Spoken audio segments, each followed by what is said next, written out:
है जी, पानी की सुविधा नहीं है सर। से नहीं है पूरी तरीके से। ये कमरा कभी भी गिर सकता है। आँख में प्रॉब्लम होता हाँ, है धुआं के कारण से। धुआं के कारण।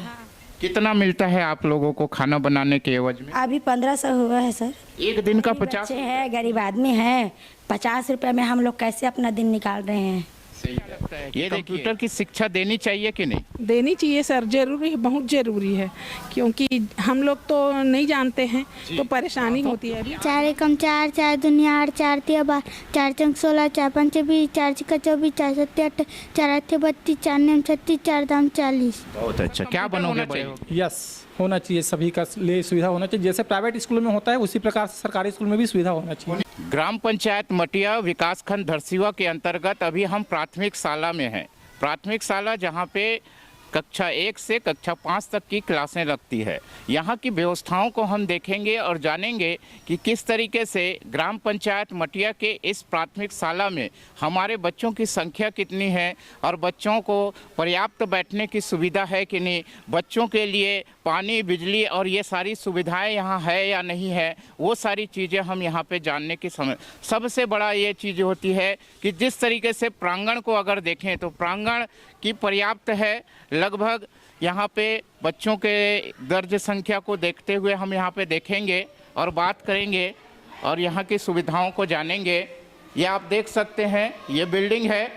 मैडम क्या नाम है आपका? मेरा पूनम जाधव। पूनम मैडम, आप प्रधान अध्यापक हैं जी। कितनी दर्ज संख्या है यहाँ? 84 है। टीचर्स कितने हैं? 5 है। 5 हैं। हाँ, 5 हैं। महिला कर्मचारी कितने हैं? 4 महिला कर्मचारी है और 1 पुरुष। सा क्लास है? दूसरी। कितने हैं अभी आपके दूसरी में दर्ज संख्या? दर्ज संख्या अभी है 28। हाँ। आज कितने आए हैं? आज आए हैं 19।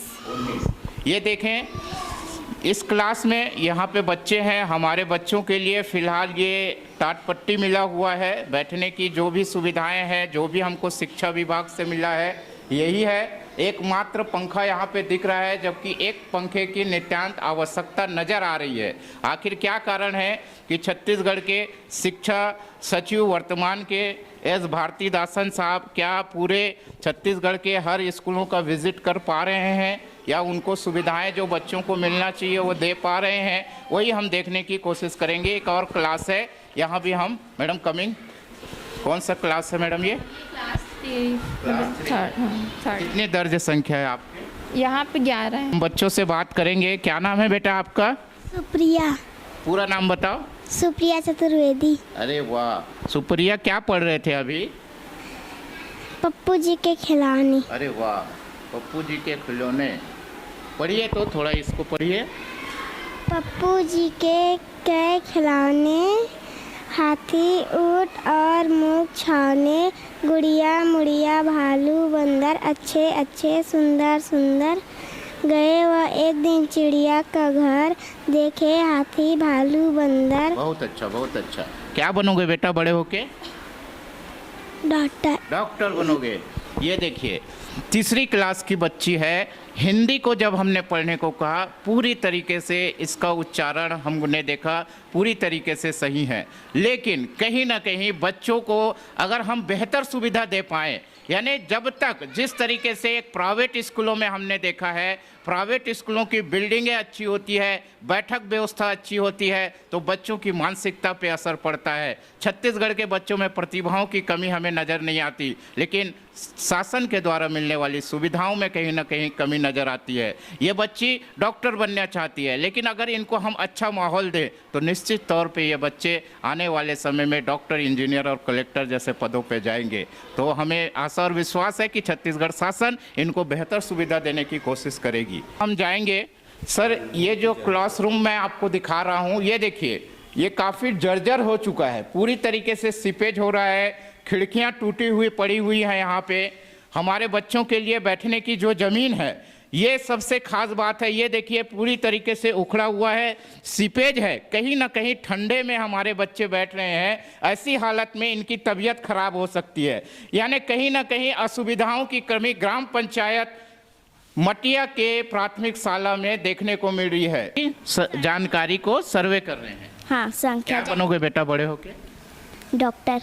मध्याह्न भोजन जो कि हमारी शासन की महत्वपूर्ण योजना है, ये देख सकते हैं। लेकिन बड़ी बात यह है कि आज भी हम जो खाना बनाने की प्रक्रिया है वो गोबर के छेने और लकड़ी से बनाया जा रहा है।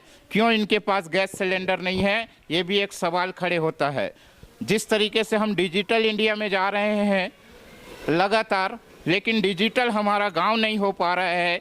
एक भवन है जहां पे क्लास नहीं लगा पा रहे हैं। कारण ये है, आप देख सकते हैं पूरी तरीके से ये भवन कभी भी गिर सकता है, इस हालत में है। पानी का सीपेज होता है ज़मीन के अंदर से, हर चीज़ यहाँ पे टूटा हुआ है। मैं कैमरा पर्सन को चाहूँगा एक बार उसको अंदर से दिखा दे कि ये भवन लगभग इसकी उम्र हो चुकी है, पूरी तरीके से जर्जर हालत में है।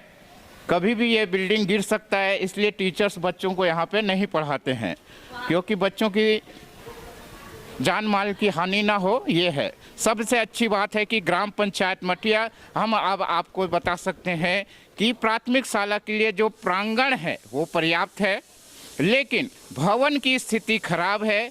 इसको जीर्णोद्धार करने की ज़रूरत है, नई बिल्डिंग की आवश्यकता है।